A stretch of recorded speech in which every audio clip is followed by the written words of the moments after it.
Tracy, thank you so much for joining me on this expansion and evolution project. I know that there's a time zone difference. It's evening here, morning there. I'm glad we were able to make it work. So thank you so much for taking this time to talk to me. Thank you so much for having me. I'm so grateful. Thank you. I would love for you to tell the listeners a little bit about yourself, who you are, and what you currently do. Yeah, perfect. My name is Tracy McMahon and I am a spiritual mentor. I host online programs. I also do one-on-one offerings. I have a container of 12 months for women to go through, as well as just 3-month activations where I work one-on-one with people and support them to uncover what it is that they desire in life. And then we create a map in order for them to get there. So it's a sacred space, a safe space for somebody to witness themselves, Mm. and it creates magic. Yeah. Oh, I'm sure. I love Mhm. that. I first heard your story on a mutual friend's podcast, and when I heard him, I was like, "My gosh, I want her on this project."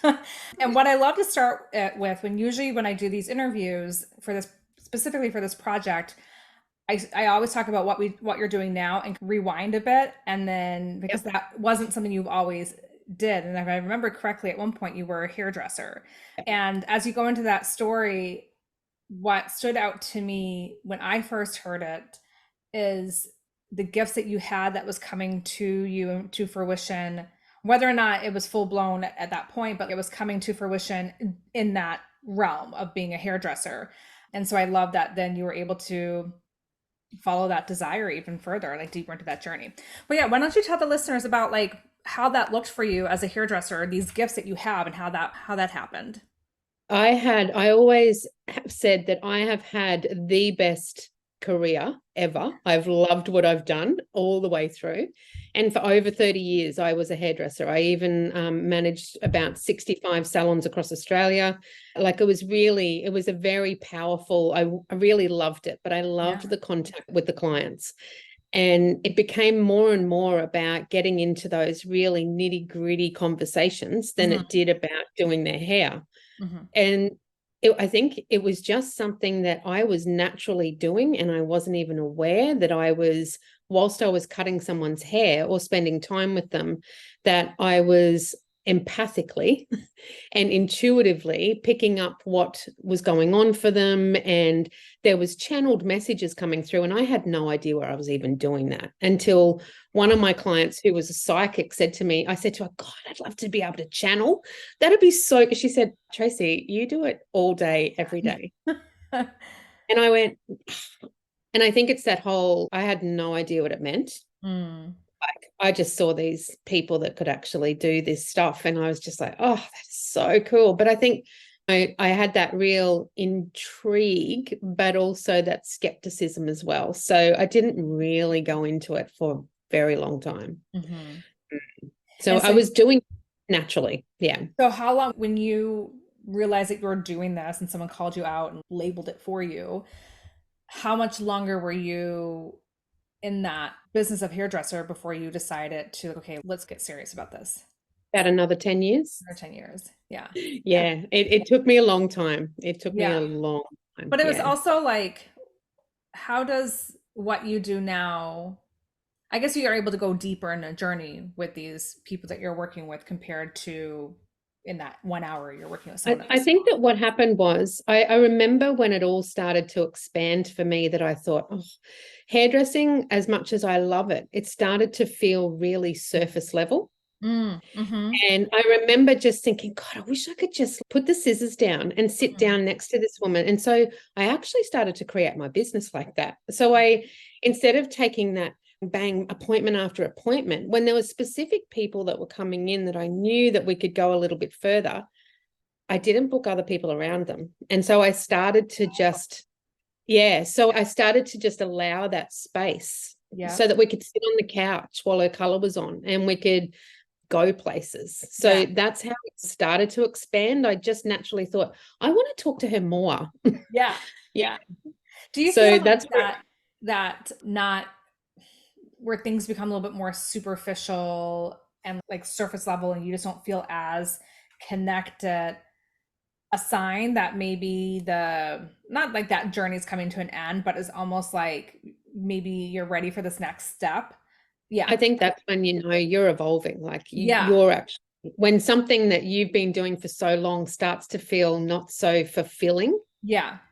Yeah, and I think that's what it was. Like, because because I loved hairdressing so much and it really fulfilled me, Mm-hmm. that's when I knew that something was changing. But also, I started to learn about what an empath was. And I You were starting recognized from that scratch with all this then. Yeah. seriously, I had no idea what anything was. And I was just that people pleasing, self sacrificing empath.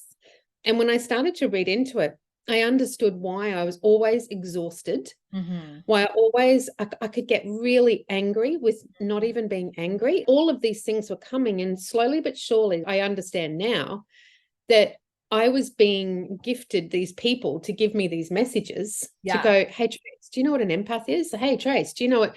And so my curiosity, which is like really strong, was like, yeah, what's that? And I'd go and read about it. And it all just started to make such sense to me. So that's where it all started to unveil. And I just got, I think, the excitement of learning something new Yes. because I could cut hair in my sleep. Yes, I resonate with that so much because I am a speech therapist and I've been practicing as one for nearly 20 years. 20 years as from graduation, of course, all that studies and everything that happened before that. And I can like you said, I can do this stuff in my sleep. And I felt like I would rather have a conversation. I'd rather talk to the parents about here's what we need to do as opposed to being in the thick of it with the child. Like I'd rather just communicate. And then so when I discovered human design and I was like, wait a minute, what is this world? I ended up getting certified in it. I felt like I would rather talk to someone about and go on a journey using their human design than do treatment. And so then it was something I struggled with for a bit was like, where do I fit with this? And when I start to come to realize I'm a manifesting generator, and so being multi-linear is our jam, but also that I can pick and choose. I can pull back, or I can find aspects of speech therapy that I like if there's something that I can pull my gifts into so it doesn't feel so mundane. But I totally resonate with this. I used to love it. It used to be so fulfilling, and now it's what's fulfilling is human design, and I got recently trained in rapid resolution therapy, but helping guiding women through that journey. So I love that you said that because like I said, I really resonate with You've that. made a really good point there. And I think that's when everything started to shift for me, Yeah. was when I realized that I didn't need to just stand behind a chair from 9 till 5 or 9 till 10 and just do that one thing. I could actually, oh my God, like I can actually go over there and do this. Yeah. And I can do, like, being able to be that multi-dimensional creature Yeah. was just, and it started to excite my mind to think, I don't have to just do this. I could actually, it expanded me. That's what took off. That's when it really took off. That expansion. And I think if you're feeling burnt out or there's something within your work that you're not enjoying and all you're focusing on are the things that you're not enjoying, well, that's all you're going to be feeling because, you know, what you focus on expands and everything. And it's funny that we're talking that you're a hairdresser because I have this analogy about what you focus on expands. And the analogy is with your hair. Like you can look at your hair and not like it. And all of a sudden, all you're noticing are people's haircuts and hairstyles. And I like that. I don't like that. Like I wish my hair was like that. And then every time you look in the mirror, you're just like, why isn't my hair like that? And that's all you can think about. So it's just, that's for me like an analogy of, because sometimes it's hard for people to understand that concept. What do you mean what you focus on expands? But like it literally consumes your entire world. For someone who's been running a salon for 30 years, who's been like managing a lot of different ones across the country. What it actually started, it all started because I was starting to go to this meditation class and I just saw this little thing saying Reiki course was on. And so I went and did this Reiki course because I thought, oh, like, that's interesting. Yeah, go and learn that. And so I learned that, but I recognized that I was already doing this. Like I was already doing what she was teaching me. I knew it. And when I would massage people's head at the basin and shampoo and whatever, like I would take longer and I would just sit there with the energy and and that became the people's favorite part. And there was times where I thought, oh my God, I wish I could just lie you on a bed and keep doing this. Yeah. So I ended up putting a room in the front of my salon because my salon was actually quite large and it was just me. And I had one other guy that used to come in a couple of days a week. But so I created this room and then I just found excuses to put people in this bed. So the appointments started to expand so that I didn't have people either side. I'd rinse their color off. I'd start massaging them and I'd say, do you want to take this a little bit further? Come jump on my bed. And so it started to become a bit of a fun thing. Come and jump on Tracy's bed.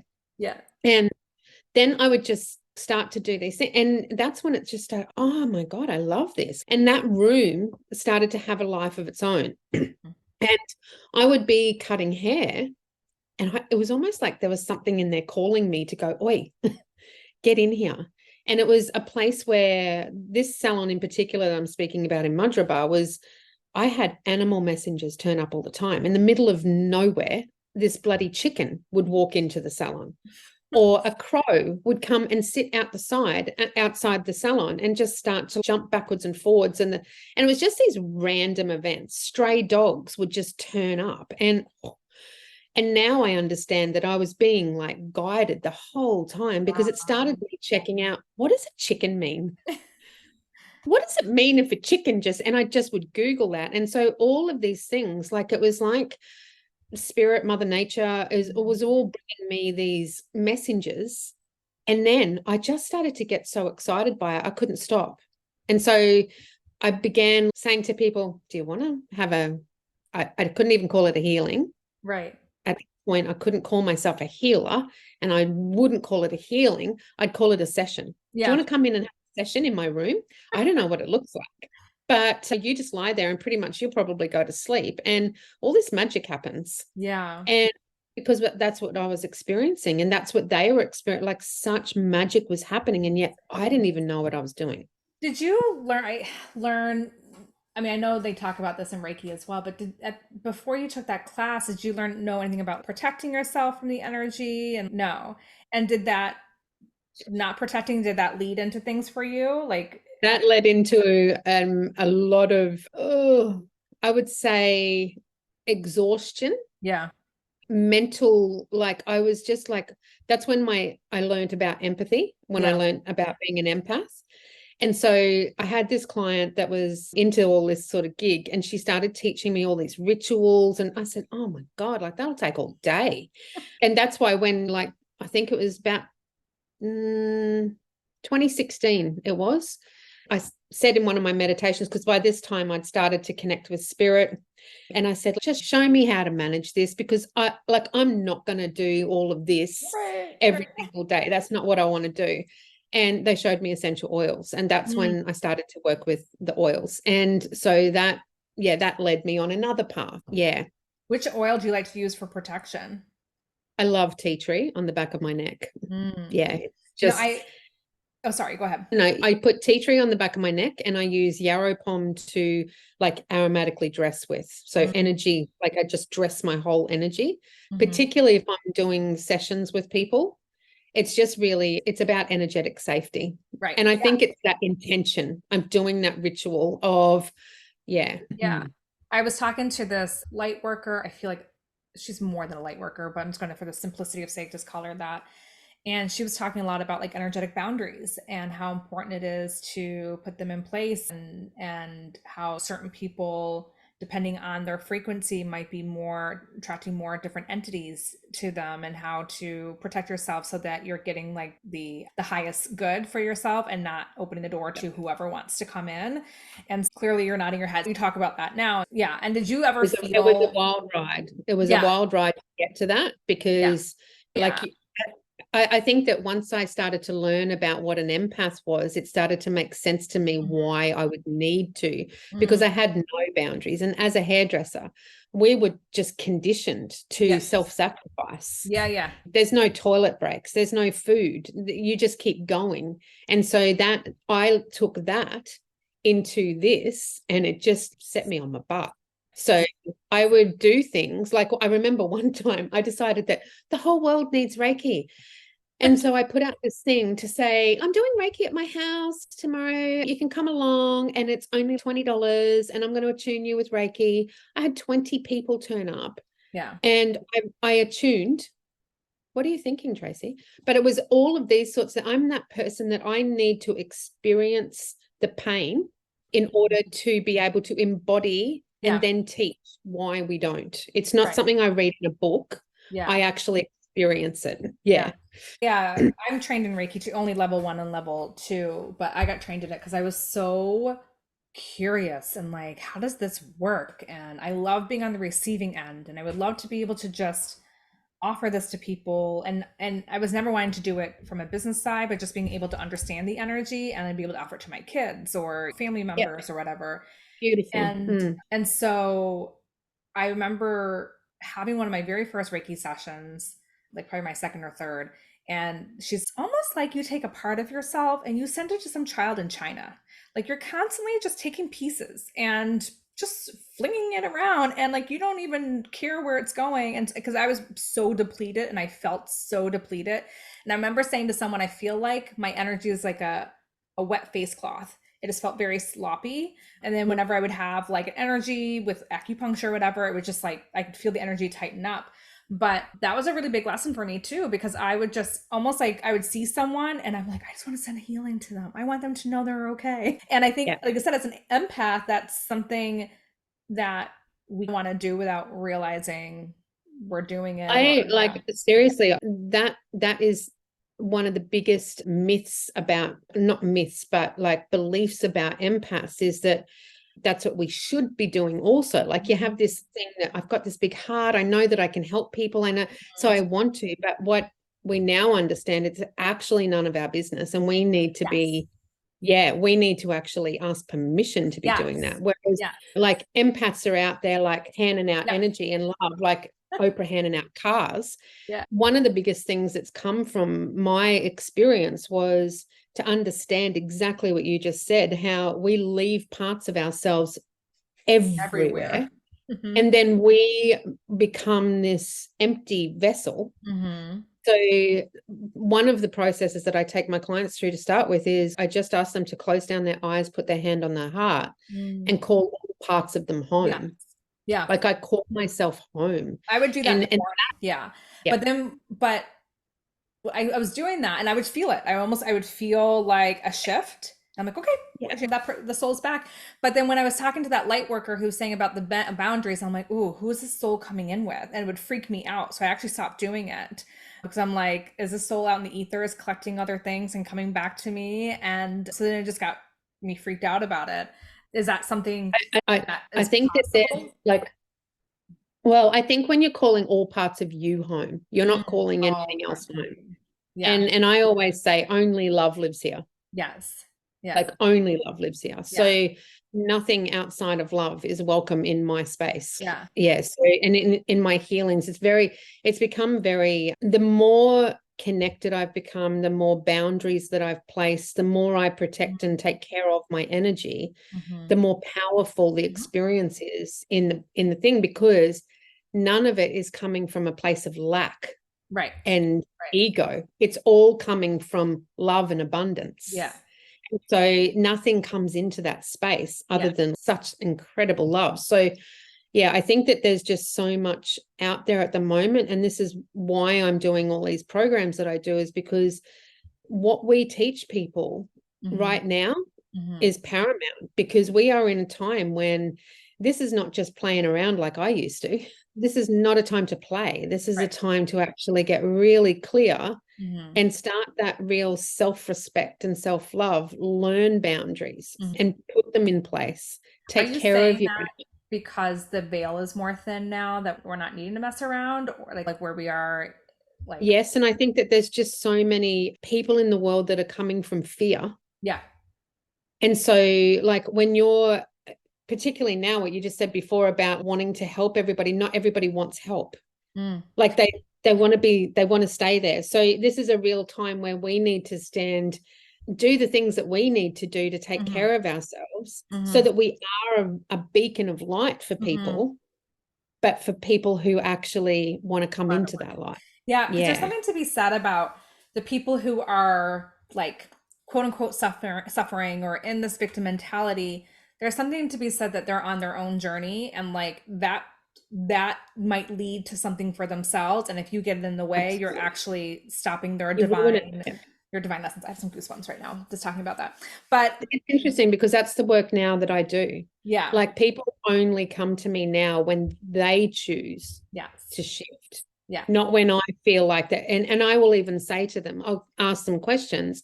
And if they're coming to for me to do anything in any way, shape, or form for them, you're mm-hmm. not ready. You need to actually step over the threshold. So I think that now it's a really exciting time, because when you have somebody who has lived in victim mentality for their whole life, Mm-hmm. and something shifts, something just happens, something might blow up in their life, and all of a sudden enough comes. It's that spark, it's that initiation. Then they allow themselves to open up. In a 12-week period, I've watched women go from complete victim and self-sabotaging behavior to self-love, respect, clear boundaries. Because once you see what's possible, all Yeah, you need is that yeah, space to witness yourself yes, and yes. understand. Witnessing. And once you see what's possible, it's almost like you can't go back because You it's can't go back. Once you've seen the possibility, you yeah. go, I didn't even know there was this whole world out here. Yeah, Yeah, yeah. yeah.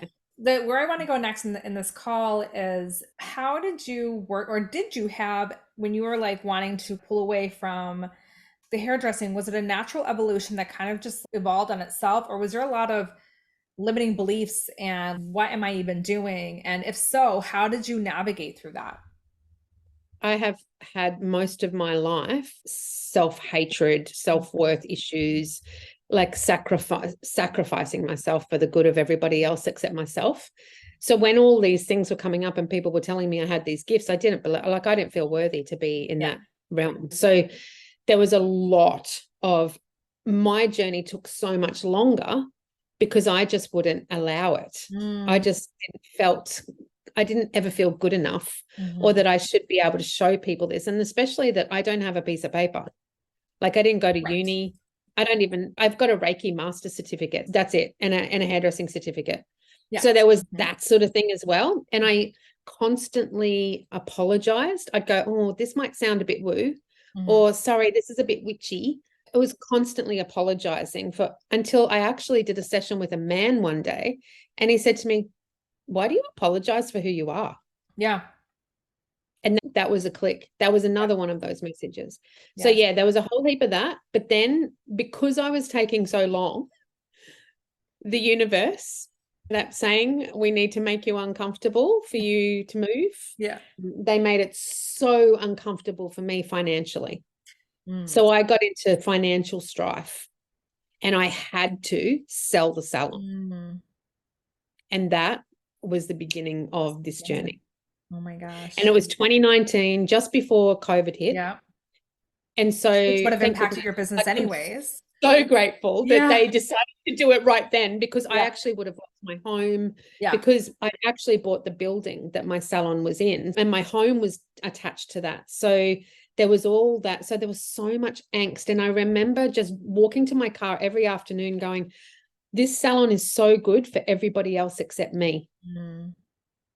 because I was just this stress head.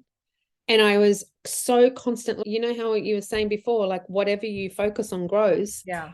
I was so focused on my debt that it just kept growing. Mm-hmm. And so that happened in October 2019.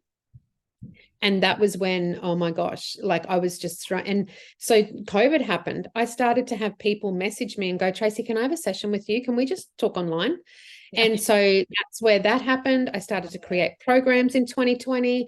It was like 2020 was the birthing Yeah. of me as now. And I've been doing this my whole life. Yeah. Like yeah, So much that's how it divine orchestration. actually, You yeah. also said something that just, I think a lot of women, I think it almost needs to be repeating because so many people need to hear it, that the salon was good for everyone but you. And like how many times that we continue to do something because of our role for other people or how we're being perceived in this realm, and we never That was a stop to reflect on us, right? one of my wrap things up, I would love to hear, do you have any words of wisdom or advice for women who are wanting to make a pivot, who are wanting to like maybe try something different but are scared because that's all they've ever known was what they were doing before? What would you say to them? I would just say to close down your eyes, put your hand on your heart, Mm. call all parts of you home, and really take some time to be with yourself and get writing or Oh, get dreaming and just start to feel into what would I love to feel in my life? Because I think that when we connect with the feeling that we want and that comes to us, we want more of that. And mm. so my thing was I decided that I wanted freedom. Mm-hmm. And so I just aligned with freedom, whatever freedom looked like, whatever brought me freedom, that's what I did. And so, and that's how I make decisions now. Is this going to bring me freedom? Like my idea of freedom. Definition of freedom. Yeah, yeah. Yeah. So that doesn't necessarily mean I want to be a bazillionaire, and it's not all about money. It's all about I have the freedom to choose that today at 10 a.m. I'm doing a podcast with this beautiful woman in America, that then I get to go out and have a cup of coffee with my husband. And I like that is freedom for me. Yes. Yes.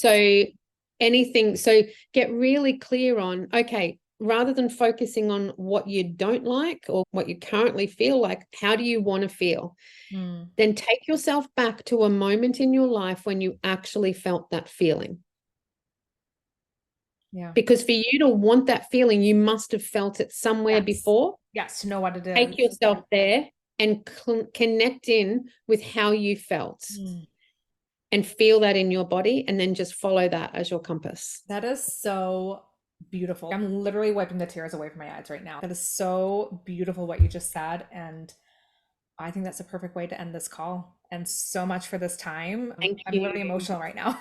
Thank you so much for this time and hearing your words. And I love the Australian accent. And so it's just like extra music to my ears. So I really appreciate your time. Thank you so much for being part of this project. Thank you so much for having me. I Oh, really actually, appreciate you it. know what? Before we end, I completely forgot this completely.